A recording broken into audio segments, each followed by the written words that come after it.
Allez, c'est parti. Merci d'être resté jusqu'au bout. J'espère que vous ne regretterez pas. J'ai une petite présentation à vous faire qui s'intitule donc un jeu de rôle multijoueur en ligne que j'ai fait pour m'amuser et pour vous parler un peu, entre autres, d'une technologie qui s'appelle Firebase, que je trouve assez magique, qui permet de faire des choses très vite. Donc ce que j'ai fait là, c'est vraiment pas beaucoup de travail et j'ai pris beaucoup de plaisir. J'espère que ça sera amusant au moins à regarder. On va faire ça. On fera après, ok. Donc je m'appelle Alexis Moussine-Pouchkine, je travaille chez Google dans une entité qui s'occupe de cloud. Et on parle de Google Cloud Platform. Et en fait, Firebase, dont je vais vous parler un petit peu plus tard, est une acquisition qui a été faite il y a 6 mois par Google pour compléter son offre globale de cloud. Le QR code qui est là, c'est ce qui va vous permettre de participer tout à l'heure et peut-être de gagner cette jolie montre. Voilà. Donc du coup, là, je vais vous la laisser de quelques minutes, quelques secondes de plus. Il va revenir le QR code. Ou sinon, vous cherchez un truc qui s'appelle sur le Play Store. Alors oui, il y a des iPhones. Je suis désolé pour eux. Je l'ai pas développé encore pour. Mes compétences en Objective-C ou en Swift sont encore un peu limitées. Puis c'est même pas moi qui ai fait la version Android. Ça va revenir. Sinon, vous cherchez Egress, E-G-R-E-2-S sur le Play Store. Ça marche pas, c'est trop loin, il est trop petit. J'ai le même en plus gros qui arrive tout de suite, vous inquiétez pas. Alors non, ça, je sais pas ce que ça fait là. Alors les données, c'est comme une bonne bière, c'est quand même mieux quand c'est frais. Des données sur un match de foot, un score, sur un match de rugby par exemple, c'est quand même mieux quand on les a le plus rapidement possible. Et ça paraît naturel à dire, c'est beaucoup plus difficile à faire. Et Firebase est là pour aider en vous proposant une base de données temps réel. Alors, temps réel, on n'est pas dans les telcos, hein, on n'est pas dans le temps réel dur, c'est pas de l'ABS, c'est pas des trucs comme ça, mais une perception de temps réel par l'utilisateur. C'est un back-end, donc on parle de stockage de données, je vais y revenir, et c'est un service. Et je vais expliquer ces 3 mots rapidement. Alors, un real-time, ça veut dire quoi ? Ça veut dire que ce qui est intéressant, c'est de savoir si le bus arrive ou pas. Là, est-ce qu'il est au bout de la rue ? Est-ce qu'il faut que je me dépêche ? Ou est-ce qu'il est dans 10 minutes et j'ai le temps de faire autre chose ? Donc Firebase, ça vous permet de faire des choses comme, par exemple, cette petite démo qui vous localise tous les bus en temps réel à San Francisco, que l'on voit se déplacer et que l'on peut voir ici dans une zone prédéfinie. Donc ça, c'est du web. Il suffit d'aller sur la page et toutes les données sont mises à jour automatiquement. Le temps réel, c'est votre idée à vous. Donc c'est par exemple partager, et ça c'est important, d'être à plusieurs. Si vous allez, alors là je pourrais vous donner un autre QR code, mais on ne va pas perdre trop de temps là-dessus, venir jouer avec moi dans cette application et partager des idées. Et là, on est vraiment sur une collaboration vraiment en temps réel. C'est aussi potentiellement un jeu. Je vais vous en montrer un autre, mais il y en a une collègue qui a fait un jeu ici, qui a un peu de mal avec cette résolution. Alors non seulement elle a fait un jeu qui est multi-utilisateur, où on peut se connecter avec Twitter, mais il y a même des robots et un minimum d'intelligence artificielle qui permet de jouer donc à Astéroïdes ici, et d'avoir tout l'état du jeu qui est synchronisé à travers les différents utilisateurs. Donc le temps réel, c'est des usages pour un client final. L'aspect back-end, il provient essentiellement du fait que y a quand même des données qui sont stockées quelque part. Si vous êtes sur un téléphone en train de jouer, l'état du jeu, il faut il existe ailleurs et probablement donc dans ce back-end. Et de la même manière, quand vous fermez votre navigateur, parce que imaginons que c'est une appli qui est jouable, où l'état est partagé non seulement avec des navigateurs, avec des mobiles, mais également avec des navigateurs, là aussi, il faut être capable de survivre à des crashs, à des problèmes de connexion, et ainsi de suite. Et un service, c'est pas vous qui le gérez.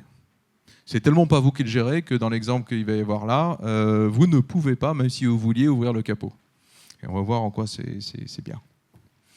Pour autant, temps réel, c'est dur, parce qu'il y a plein de problématiques. C'est toujours, on parlait à l'instant de problématiques de connexion sur des téléphones. Je suis en train de passer du Wi-Fi à la 4G. D'un seul coup, j'ai plus rien. Je suis dans le métro. Multiplateforme, il faut développer probablement avec des protocoles et des API et des SDK qui sont différents pour différents form factors. Donc c'est quand même beaucoup de problématiques qui sont posées, qui font qu'aujourd'hui, le temps réel, on sait le faire avec un Google Docs, hein, par exemple, mais ça demande quand même pas mal d'expertise pour arriver à une belle expérience utilisateur.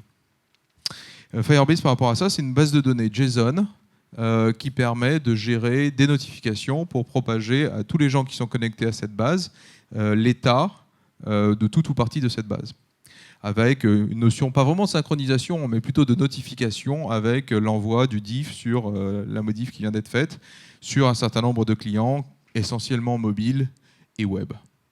Mais on va voir dans mon exemple qu'on peut très bien avoir un back-end qui parle à Firebase, on peut intégrer Firebase de différentes manières. Donc c'est du stockage, bien sûr, c'est cette synchronisation, c'est aussi de l'authentification, la possibilité de s'authentifier avec des providers existants ou de créer son propre environnement. Et puis une solution de hosting, notamment pour tout ce qui est contenu statique, avec un CDN qui permet de faire une appli, de la pousser et de s'assurer que tout ça va être distribué au plus près de l'utilisateur. Il y a beaucoup de SDK et si vraiment, il y a deux choses qui sont magiques pour moi et qui ont vraiment été très bien réalisées par l'équipe Firebase. Le premier, c'est l'aspect temps réel, parce que vraiment l'implémentation qui en est faite avec des WebSockets, avec un fallback vers du long polling et différentes technologies, différentes optimisations qui ont été faites dans différents environnements, ça c'est un point très, très important. Et le deuxième point, c'est que c'est compatible avec beaucoup d'environnements très différents.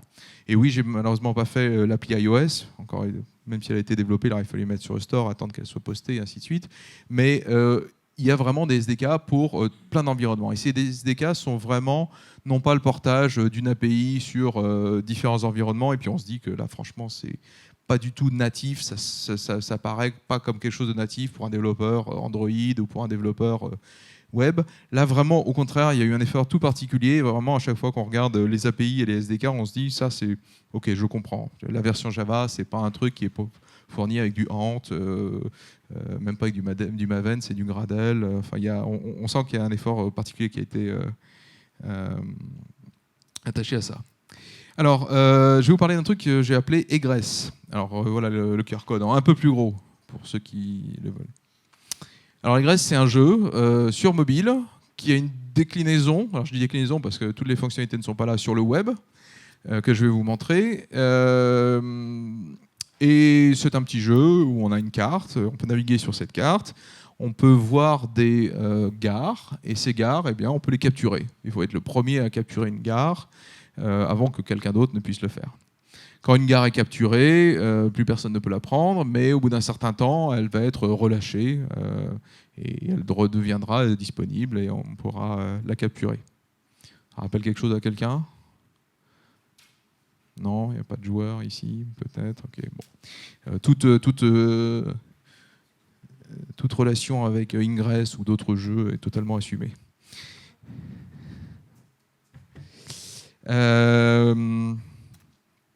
Alors le mieux c'est que je vous fasse une démo en fait. Alors pour la démo, on va voir là, avec la résolution, ça va peut-être pas être facile, mais je vais essayer.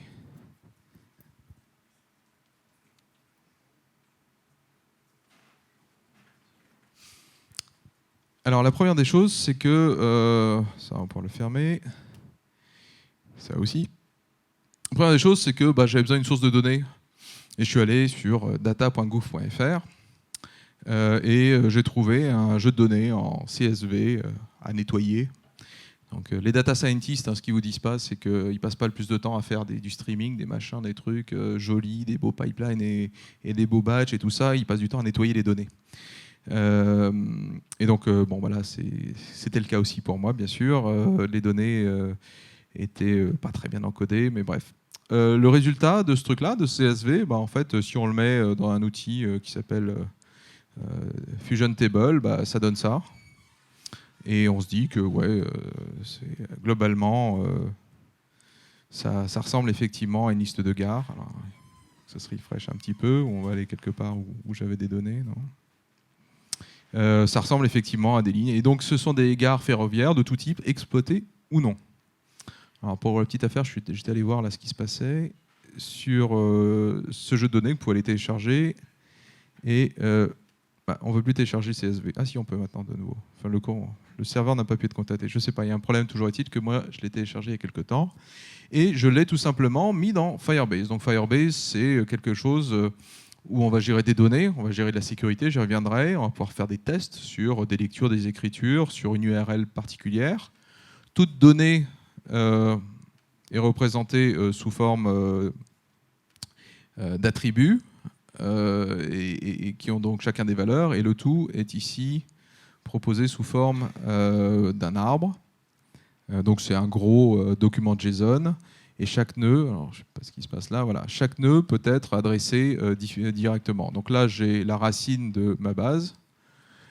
Si je voulais aller regarder les différents joueurs, ou plutôt les différentes stations, donc les différentes gares, je peux aller sur l'URL/station. Si derrière je vais là et je rajoute une gare particulière, je vais avoir les attributs de cette gare-là. Donc il y a toute une approche REST qui est également possible si on veut accéder aux données directement. Et donc une gare a une latitude, une longitude. Alors bon, tout ça c'est les données qui venaient avec le jeu de données, hein, j'ai rien inventé, un nom. Et moi j'y ai rajouté un propriétaire et l'adresse du propriétaire et l'heure, le timestamp à laquelle cette gare a été capturée. Donc bien sûr on peut importer les données, on peut les exporter. Ce que j'ai fait ensuite, donc, c'est me dire, vous vous souvenez, cette démo là, elle est plutôt sympa parce que il y a un aspect géolocalisé. Et donc je vais être capable d'utiliser une bibliothèque qui s'appelle GeoFire, qui me permet de faire des requêtes en disant, voilà, quels sont les objets, en l'occurrence en longitude, latitude, donc là les gares qui sont dans tel rayon par rapport à tel point géographique. Donc c'est une bibliothèque qui est sur GeoFire, on va pouvoir aller là, qui est sur GitHub, qui est déclinée en web, en Java. Je crois qu'il y a une version Go également, et qui permet donc ensuite, alors JavaScript, Objective-C, Java. Et puis il doit y avoir du Go quelque part, parce que je l'ai vu, mais il n'est peut-être pas stable, donc il n'est pas mis ici, ou il n'est peut-être pas fait par l'équipe Firebase. Donc le résultat de tout ça, c'est on met tout ça en œuvre, on a une base de données, et on va faire un premier client web. Et le client web, il va ressembler à ça. Je vais vous montrer un peu de code dans un instant. Alors, je vais dézoomer, voilà, parce que là, et on va être capable de se balader ici et d'avoir un peu le même effet que de ce qu'on avait tout à l'heure avec les bus, et de voir qu'il y a des villes qui sont notamment La Rochelle, Angoulins, on dit, sur mer, Angoulins, merci, qui ont été capturées en l'occurrence par Mehdi, et La Rochelle appartient à Ludovic en ce moment. Tout le monde est les deux sont dans la salle ? Non, voilà, au moins deux, super. Ah oui, pour gagner ça, il faut être le premier. Il y a un high score. Je vais vous montrer ça à la fin de la présentation. Mais il faut écouter ce que je dis aussi. Ça va être dur. Mais je n'ai pas donné le top départ. Et vous allez voir qu'il y a un truc qui est quand même sympa avec Firebase. Je vous ai dit que c'était du temps réel et je vais essayer de vous le montrer. Et pour vous montrer ça, je vais faire la chose suivante. C'est que je vais vous montrer la version mobile sur laquelle certains sont déjà en train de jouer. Donc, quand je lance l'appli mobile, il va me proposer de m'authentifier. Et en bas, vous ne le voyez pas très bien parce qu'il y a ça qui gêne. Je ne sais pas si je peux l'enlever. Voilà. Il y a un leaderboard. Alors, il y en a qui sont à 17, c'est moi, là, parce que je jouais un petit peu avec. Donc, je peux aller dans la base, revenir à la racine, aller chercher...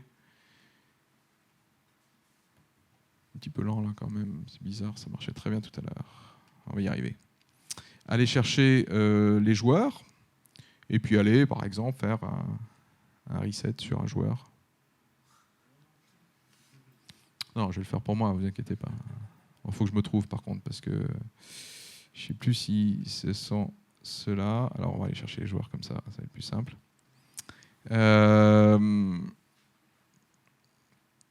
Donc ça, c'est toutes les modifs qui se font en temps réel. Donc là, à chaque fois qu'il y a quelque chose qui est highlighté, donc ça c'est 1. Alors, pour montrer un exemple, là, si je mettais 100 sur le score, attention, 1, 2, 3. Et là, voilà, ça y est, je suis arrivé sur le truc. Donc il y a vraiment une notion de temps réel. Là, je vais repasser à 1. Et de nouveau, on en est là. Donc il y a... vraiment un aspect temps réel entre ce truc-là, qui est une appli de dashboard qui me permet de voir ça. Alors l'appli, elle se joue pour ceux qui ne l'ont pas installée de la manière suivante, c'est qu'on va se déplacer, on va découvrir des gares. Ah, on voit que celle-là a déjà été prise. On va essayer d'aller un petit peu plus loin, de voir s'il y a autre chose. Alors le problème, c'est que je ne connais pas la région, je ne sais pas où il y a des gares. Voilà, ah, j'en ai une. Et c'est là, je peux la récupérer. Chaque gare, en fait, peut être capturée pendant une période de 5 minutes. Voilà les règles du jeu pour l'instant. Au bout de 5 minutes, et je vais vous expliquer comment, il y a un reset qui se produit et une tâche qui permet de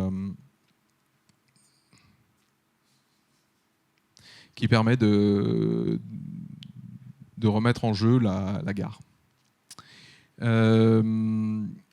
Ça, c'est une vue read-only, en gros, avec un rayon plus grand qui permet de regarder où est-ce qu'on peut aller jouer et par où est-ce qu'on peut aller chercher des gares. Et on pourrait bien sûr s'amuser à faire ça sur la France entière et de voir qu'il y a des endroits qui sont clairement plus peuplés en gare, en tous les cas, que d'autres. Donc là, il a même un petit peu de mal. Voilà. Voilà. Donc si vous voulez gagner, il faut vous déplacer dans ces zones-là. Tiens, il y a quelqu'un qui a pris son choix. Voilà. Ben voilà. Oui, le temps réel, tout ça, c'est quand même plutôt sympa, ça marche plutôt bien. Donc par rapport à ça, je crois que j'ai fini pour le début de la démo. Après, on y reviendra. Je vais vous montrer un petit peu quand même comment c'est fait, notamment avec des petits bouts de code. Alors je vais vous montrer la source Open Data, on a fait un import, on a utilisé la librairie GeoFire. Il y a un client web avec l'authentification, je vais vous montrer comment j'ai fait l'authentification dans un instant. Il y a ce client Android. Ensuite, je vais vous montrer un petit peu le back-end applicatif, parce qu'on est dans un environnement où c'est une base de données. Il n'y a pas de logique métier, il n'y a nulle part la possibilité de dire d'implémenter une logique de jeu. Donc pour faire ça, je l'ai fait moi avec un autre bout du cloud Google, et en l'occurrence avec App Engine, notamment sur cet aspect reset. Je vais vous expliquer comment j'ai fait ça. Et enfin, pour rendre le jeu plus intéressant, ça serait sympa d'avoir plein de logs et être capable de faire dire des choses à ces logs. Du genre, à l'échelle de tous les joueurs de toute la France, quelles sont les gares les plus capturées pour des raisons X ou Y. Eh bien, on va utiliser un produit qui s'appelle BigQuery pour trouver ça et pour dire, voilà, les gares les plus utilisées, le reset, ça ne sera pas 5 minutes, ça sera 10 minutes, par exemple. Ou être un petit peu plus raffiné et implémenter ce genre de règles sur la base d'informations qu'on aura obtenues à partir de ces données collectées. Donc ça, je vous ai montré ça. Et donc on en arrive à un petit peu de code. Donc là, on est dans le client web. Et le client web, on va importer le bon script JS, la bonne librairie, et puis ensuite on va être capable de définir un objet, une référence sur une base de données. Donc la base de données, elle est construite à partir de l'URL que vous avez vu tout à l'heure. Et là-dessus, puisque je vais utiliser la bibliothèque GeoFire, je vais simplement créer une référence sur la base de la référence Firebase. Et on va ensuite être capable de travailler avec l'objet GeoFire. Avant de faire ça, j'ai demandé ici une authentification. Alors c'est de l'OAuth qu'on pourrait faire avec soit un redirect, soit avec un pop-up. Là, c'est un pop-up. Le provider, c'est Google. Ça pourrait être Twitter, ça pourrait être Facebook, ça pourrait être le vôtre, ça pourrait être du user password, ça bête et méchant. Et derrière, on a un handler qui permet de gérer succès ou erreur et d'implémenter quelque chose. Donc je ne l'ai pas fait apparaître ici. Et on revient sur GeoFire. Là, je vais définir une query. Je vais dire, voilà où est centrée ma zone, quel est son rayon, en l'occurrence ici en kilomètres, et je vais donc créer une requête. Cette requête-là, elle va me servir à enregistrer 2 callbacks. Un callback qu'on va appeler key entered et key exited. Donc sous-entendu ici, je vais avoir la liste de tout ce qui répond à la requête, et ce sont les gares dans key entered qu'il va falloir que je fasse apparaître à l'écran quand je navigue et quand je lâche le curseur. Et qui exited, c'est celles qu'il va falloir qui ne sont plus, qui étaient dedans et qui ne sont plus dans le rayon d'action et qu'il va falloir supprimer de la carte. Donc le but, bien sûr, c'est d'avoir ces données qui sont synchronisées à tout moment entre ce qui se passe sur le jeu graphique, sur le jeu mobile et sur la version web. S'il y avait une version iOS, bien sûr, ce serait la même chose. On est tous plugués, branchés sur la même base Firebase. Quand on arrive cette fois-ci dans le client Android mobile, c'est des choses qui sont très similaires. Là, on est en Java, donc il y a une bibliothèque à rajouter, des dépendances à définir. Ensuite, on va créer une instance de l'objet Firebase avec une initialisation sur l'URL en question. On va faire de l'OAuth classique, j'allais dire, en l'occurrence toujours avec le même provider. J'ai décidé d'utiliser Google au hasard. Et puis cette fois-ci le handler avec 2 callbacks sur une bonne authentification et sur une erreur, et on va être capable de fournir de l'information à l'utilisateur par la suite. Donc ça, ce sont des API qui sont fournis avec la bibliothèque Firebase. Ce qui permet vraiment d'aller vraiment très très vite sur la personnalisation de données, d'être capable de ségréguer et de mettre les données au bon endroit dans la base, et éventuellement, on le verra derrière, de protéger ces données pour qu'elles ne soient accessibles que par leurs propriétaires. De la même manière que ce qu'on a vu dans le mode web, on va utiliser GeoFire, de nouveau une bibliothèque, un petit jar à récupérer via Maven ou Gradle. On va le créer comme un sous-ensemble. Donc en fait, vous l'avez peut-être vu, mais tout à l'heure dans l'arbre, il y avait les utilisateurs, les joueurs et les gares, et puis il y avait un autre nœud, qui était underscore GeoFire. Donc on va pointer là-dessus en disant que là-dedans, on va avoir des informations qui sont des informations de géoloc qui peuvent être indexées, qui vont permettre d'avoir des performances raisonnables, notamment lors des requêtes.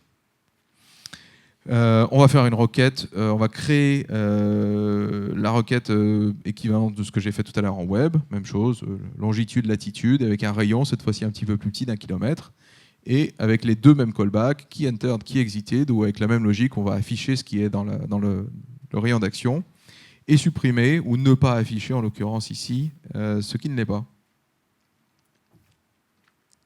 Ensuite, il y a l'aspect capturer une gare. Donc, capturer une gare, c'est la sélectionner. Elle doit être bien sûr dans son rayon d'action, la capturer. Là, il y a un petit peu plus de code parce qu'on a décidé de partir du principe que il peut y avoir des conflits. C'est du temps réel, mais on peut être 2 à vouloir y accéder. Ou on peut être dans un cas où, avec mon mobile, je suis dans le métro et je ne capte pas à ce moment-là. Je l'avais sous la main, mais à ce moment-là, au moment où je voulais la capter, je n'ai pas été capable d'envoyer... ou Firebase, le client Firebase n'a pas été capable d'envoyer la notif directement. Donc, dans ce cas-là, on va utiliser une transaction qui va nous permettre de committer la transaction, donc l'action de capture de gare, et de vérifier si c'est possible ou pas. Donc, si on devait ici réessayer, et donc je vais essayer de vous montrer ça.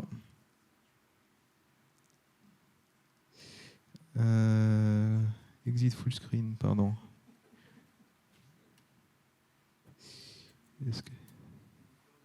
Voilà, bon, c'est pas ce que je voulais faire, mais c'est pas grave.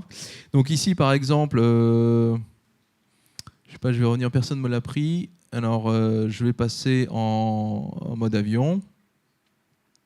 Vous le voyez d'ailleurs, peut-être vous, si vous utilisez.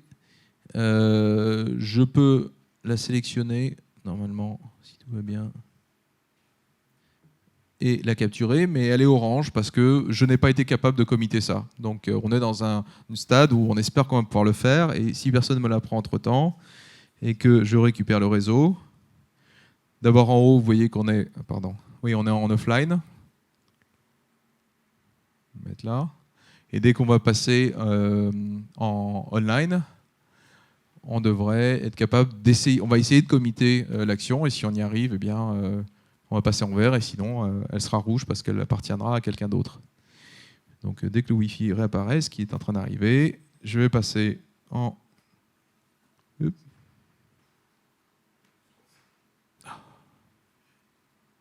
Alors, il y a des callbacks aussi pour intercepter le fait qu'on passe en online ou en offline, si on veut vraiment, par exemple, interdire le jeu ou lui expliquer. Hop, ça y est, je suis passé en vert. Donc, merci de ne pas l'avoir pris. La démo est quand même un petit peu mieux comme ça. Voilà cette partie-là.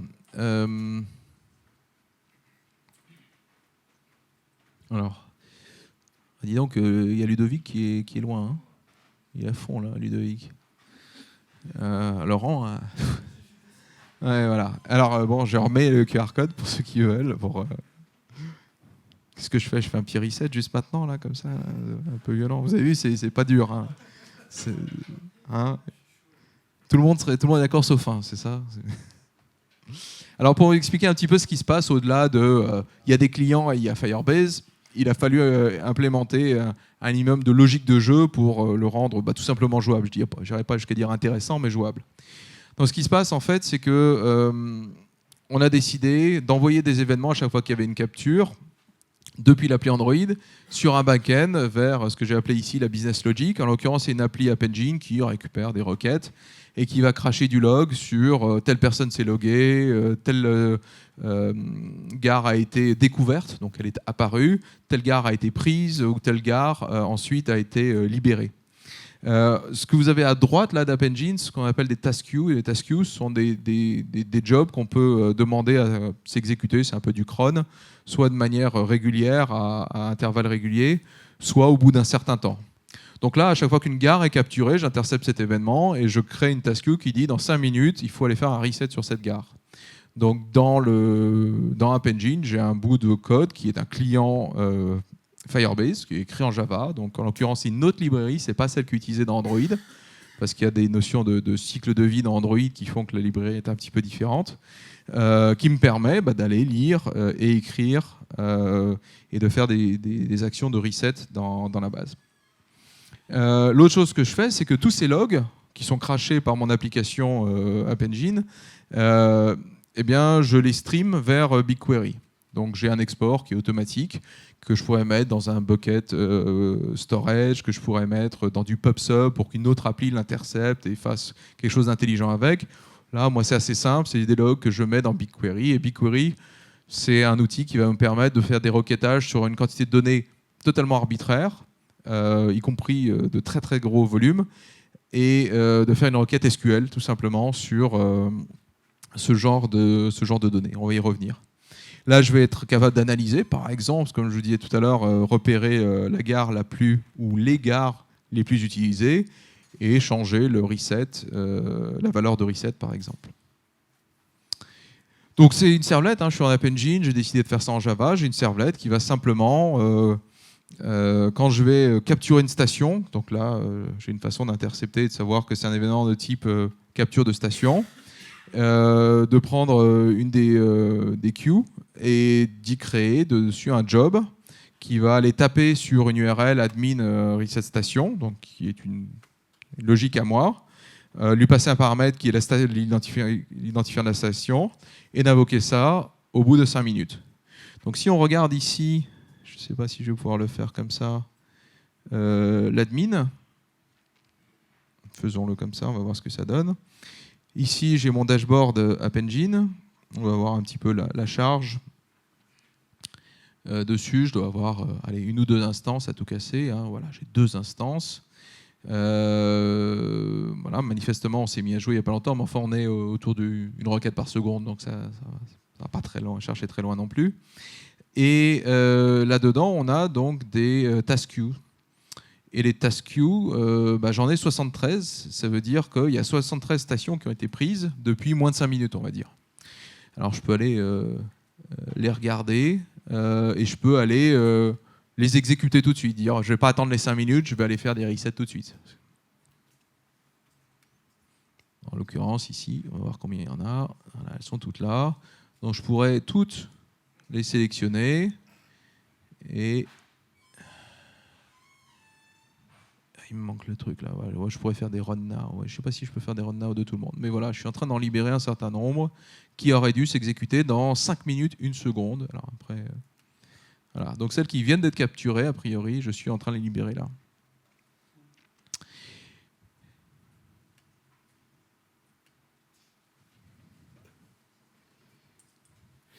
Le reset à proprement parler, donc le code qui est appelé au bout de 5 minutes, c'est juste un truc qui, de la même manière qu'on l'avait tout à l'heure en web, en Android, va créer une référence vers la base et qui va simplement remettre à zéro le champ owner et qui va... donc là aussi, on aurait pu faire plein d'autres choses, avoir un peu plus de logique, un peu plus d'intelligence, mais voilà, c'est quelque chose d'assez basique et d'assez simple à faire. Alors, la question suivante, c'est, et plutôt que de le montrer là, je vais retourner dans l'admin. Cette fois-ci, je vais dans l'admin BigQuery. En fait, tous les logs, ici, pardon, je vais regarder les logs de mon appli. J'ai décidé de les exporter. Alors, il y en a, on peut les regarder, hein, à quoi ils ressemblent déjà. Pardon. Donc, je peux regarder, oui, c'est ceux d'App Engine, sur le module par défaut, sur telle appli. Donc, voilà. Les trucs qui se passent. Donc, il y a un peu d'action, là, 17h28. Ça, c'était au début, je ne vais pas dans le bon sens. Non, voilà, c'est juste qu'on en est là. Donc voilà, il y a des stations qui ont été découvertes, il y a des personnes qui se loguent, il y a des resets qui arrivent, voilà tout ce qui se passe. Et tout ça, je l'ai simplement exporté et j'ai coché la case, demandé à ce qu'on exporte ça vers BigQuery. J'aurais pu le mettre dans un bucket, j'aurais pu faire du PubSub. Et BigQuery, ça me permet d'avoir des tables avec des colonnes et d'être capable de faire une requête de ce genre. Je vais faire un select, donc on est sur du SQL, hein, tout à fait classique. De deux ressources, donc de deux valeurs. Donc la ressource, le payload en question, donc est-ce que c'est un reset, est-ce que c'est une capture, donc c'est une chaîne de caractères, hein, c'est assez simple. Depuis, alors on va dire les données d'aujourd'hui, je pourrais faire des données sur un mois en allant du 1er au 30, je pourrais faire ça sur toutes les données que j'ai, donc ici en l'occurrence, non pardon, c'est pas le bon. J'ai plein de données qui sont de type syslog. Sur les derniers jours, j'en ai pas mal d'autres également. Là, on va juste travailler sur le 18 septembre. On va chercher les stations découvertes, bon, avec un status code de 200, parce que sinon, on aura peut-être un peu de bruit dedans. On va grouper ça et on va l'exécuter. Et donc, si tout fonctionne bien, un petit peu long, mais... Et donc là, l'idée, c'est que quelle que soit la quantité de données, même si je suis en train de parcourir l'équivalent de plein de joueurs qui ont joué depuis des mois, je dois être capable d'avoir la réponse à ma question qui est quelles sont les stations les plus jouées, en quelque sorte. Alors là, c'est vraiment long.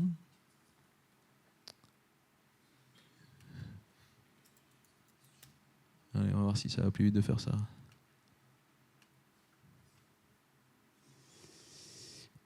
Tac, query history, on va ressortir ça.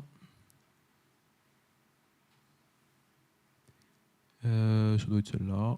On va l'exécuter. Bon, déjà, elle est bien formée, il a l'air content.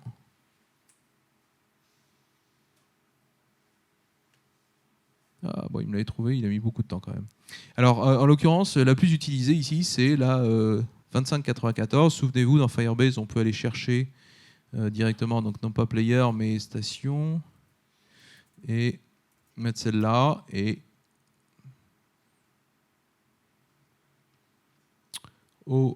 magie, on devrait tomber sur quelque chose d'assez logique. Donc par défaut, le jeu est centré sur là où vous vous trouvez, et on est bien effectivement sur la gare de La Rochelle qui appartient en ce moment à Mathieu. Oui, ça fait un peu Foursquare aussi, hein. Pour ceux qui connaissent.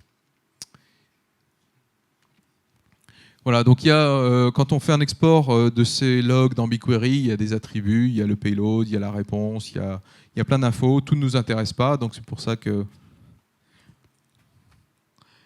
dans la requête,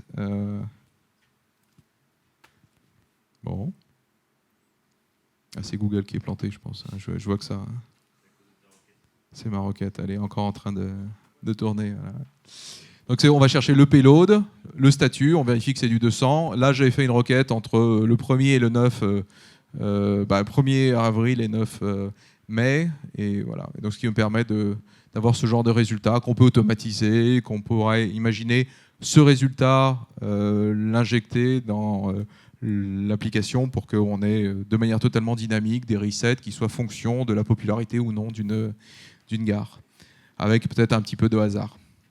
Alors si on en revient un petit peu à cette architecture-là, bon, il y a un truc que moi je trouve un petit peu crade quand même, c'est le fait que j'envoie des événements directement de l'appli Android sur ma partie Business Logic. Ce qui serait quand même vachement plus sympa et plus élégant, je pense, c'est d'avoir une sorte de trigger qui permet, quand une partie de mon arbre, de mes données sont modifiées ou touchées d'une manière générale dans Firebase, eh bien d'avoir une action qui consiste à aller appeler tel bout de code sur mon appli. Donc ça, c'est quelque chose qui s'appelle des triggers et qui arrive dans Firebase dans assez peu de temps. Pardon. Oui, on aurait pu faire. Oui, j'aurais pu faire ça également. Oui, tout à fait. Mais voilà, c'était une autre forme de hack par rapport à ça, quoi. C'est dupliquer un peu euh, la logique. Euh, alors il y a de l'offline, il y a de l'offline maintenant dans Android, dans iOS, qui permet même donc c'est l'info qu'on stocke, c'est pas seulement en mémoire, c'est carrément sur disque. Donc si l'appli crash, on est capable de récupérer ces données-là. Les queries, il y a un vocabulaire de query avec un builder pattern. Honnêtement, le querying, c'est pas le point fort de Firebase. Firebase, vraiment là où il est bon, c'est plein de clients, plein de librairies différentes, l'aspect temps réel, le querying, voilà. Si vous voulez une vraie base de données, c'est pas ça qu'il faut utiliser. Ce que je ne vous ai pas montré, c'est qu'on peut bien sûr protéger ces données. On peut dire, voilà, telle donnée n'est lisible que par des gens qui sont authentifiés. Telle donnée ne peut être écrite que par la personne à qui elle appartient. Donc il y a tout un vocabulaire qu'on exprime ici en JSON, de règles qui permettent de faire ce genre de choses-là, de poser des index également, c'est ce que j'ai fait notamment pour les données de type GeoFire, parce que sinon c'était tout simplement pas utilisable. Quand la donnée arrive, on peut la valider aussi. On peut dire, voilà, ceci ne peut pas faire plus de tant de caractères. Enfin, il y a quelques petites règles qu'on peut implémenter. Ça reste assez sommaire, mais ça peut faire des choses qui sont un minimum sécurisées quand même. Voilà, il y a plein de choses qu'on pourrait améliorer. Je vous ai, en partant du bas, parlé des triggers Firebase. On aurait pu, pour faire un leaderboard, utiliser des services tout près, par exemple du Google Play Services. Impressionnant, ça me rappelle cette nuit quand j'ai été réveillé. Voilà. On aurait pu faire, plutôt qu'une bête servlet, faire un truc propre avec un beau endpoint. Il y a plein de choses qu'on aurait pu faire. Mais voilà. En résumé, ce que je voulais vous dire, c'est que j'ai passé finalement très peu de temps. Je me suis beaucoup amusé à faire ça. Il y a plein de choses qu'on pourrait faire pour l'améliorer. Il y a plein d'autres idées certainement que vous pouvez avoir pour faire des choses. Et que tout ce que je viens de faire ici, ça m'a coûté à peu près 0 €. J'ai utilisé les quotas gratuits d'App Engine, de Firebase et de BigQuery. Donc ce sont trois technologies qui viennent et qui vous permettent de faire... alors si tout le monde se met à jouer sur le jeu, je vais exposer mes quotas et je risque de ne pas rester dans les 0 €. Sur App Engine, on a droit à 26 heures de temps CPU par jour. Donc ça fait un peu plus d'une instance en permanence, avec des histoires de bande passante et ainsi de suite. Sur Firebase, là on est sur de la bande passante et un nombre de connexions simultanées. Dès qu'on a plus que 50 utilisateurs, là on va bloquer le 51e, donc c'est des utilisateurs concurrents, donc connectés à l'application. Et BigQuery, je ne me souviens plus, mais on a droit à un certain nombre de requêtes, et on paye à la donnée parcourue pendant la requête. Donc voilà, les quotas qui sont proposés sont liés à ça. Donc voilà ce que je voulais partager avec vous. Je suis en train de travailler à mettre le code en ligne pour que vous puissiez jouer avec, mais globalement, tout est là dans les slides, il n'y a rien d'extraordinaire, c'est quand même assez simple, et hacker des trucs avec Firebase, c'est un vrai plaisir.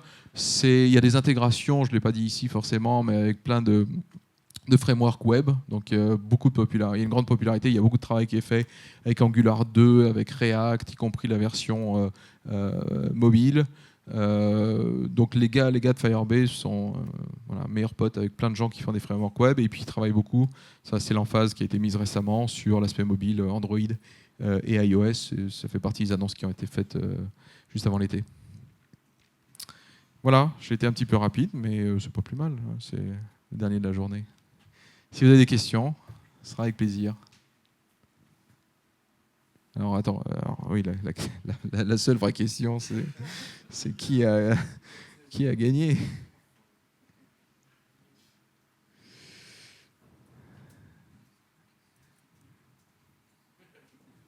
Ah, non, c'est pas ça. Il est où? Ah là là. Bah, Ludovic. Il est où, Ludovic? Bah, voilà. Bon, t'as vraiment joué ou t'as trouvé parce que les trous de sécurité ou dans le jeu, ça m'intéresse aussi.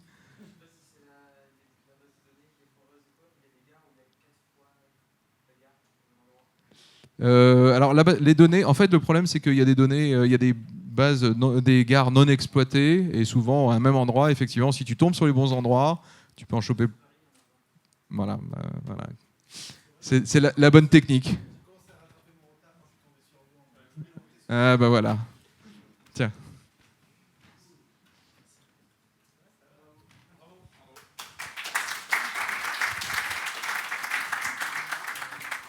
Alors dans l'appli, il n'y a pas les notifs qui apparaîtront sur la montre pour te montrer que ta gare vient d'être prise, tout ça. Mais si tu veux contribuer ça, ça sera avec plaisir. D'autres vraies questions? Non, vous avez envie d'aller sous la pluie le plus rapidement possible. Petite question.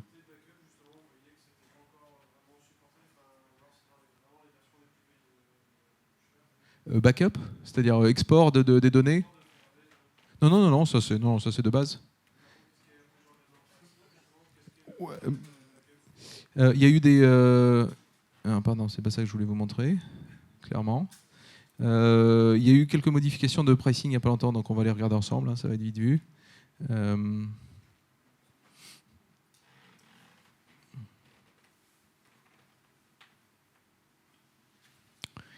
Le réseau était super toute la journée, et là il est un petit peu lent. Horatio, encore un petit build Maven. Ah non, Maven, ça c'est Nicolas. Ah, c'est sympa ça. Pricing. Ah, la résolution est tellement petite qu'il me donne la version mobile. Ah, c'est 100 connexions. On est passé à 100 connexions simultanées. On a droit de stocker jusqu'à 1 giga, de transférer 10 gigas. On ne peut pas faire de private backup. C'est une bonne question, ça. Qu'est-ce qu'ils appellent les private backup? Voilà, j'aurais dû me renseigner sur le nouveau pricing qui arrive il n'y a pas longtemps. En tous les cas, oui. Donc, je pense que ça doit être la capacité à faire différents backups et de les hoster pour toi. Mais à tout moment, tu peux faire un export de tes données. Bah, écoute, en tant qu'entreprise, j'espère que tu auras les moyens de te payer un truc à 5 euros par mois. 5 dollars, pardon? C'est quoi? Il n'y a pas les backups, pardon. Alors, non, alors voilà. Alors, si tu es une entreprise, il va falloir que tu débourses royalement 150 dollars ou euros par mois pour avoir les backups.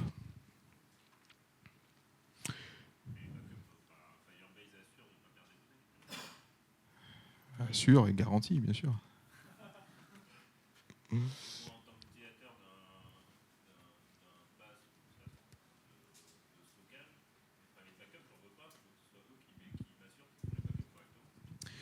Ouais, je pense que les backups et la fonction d'export, elle est plus là pour dire à tout moment, je peux récupérer mes données. Alors, Firebase, je veux pas que ce soit du lock-in et que mes données soient chez Firebase et j'ai aucun moyen de les exporter. C'est surtout là plus pour ça, pour pouvoir partir avec ces données. Mais oui, bien sûr, sinon, c'est dommage. Après on est pas, ça dépend des données qu'on met dedans. Hein. Des données de jeu comme ça, c'est pas des données d'une criticité folle. Et des logiciels, des concurrents de Firebase, tu veux dire? Sur l'aspect, ils sont pas positionnés de la même manière. C'est-à-dire qu'il y a des mobile backend as a service qui vont faire des choses similaires. Celui-là, il est simple, il fait assez peu de choses par rapport notamment aux concurrents qui vont te faire tout un back-end pour faire une appli mobile, notamment avec de la logique métier. Là, il n'y a pas de logique métier. La logique métier, c'est quelque chose que tu viens explicitement demander de rajouter et tu choisis la techno que tu veux pour le faire. Voilà, merci et bon retour, bon week-end.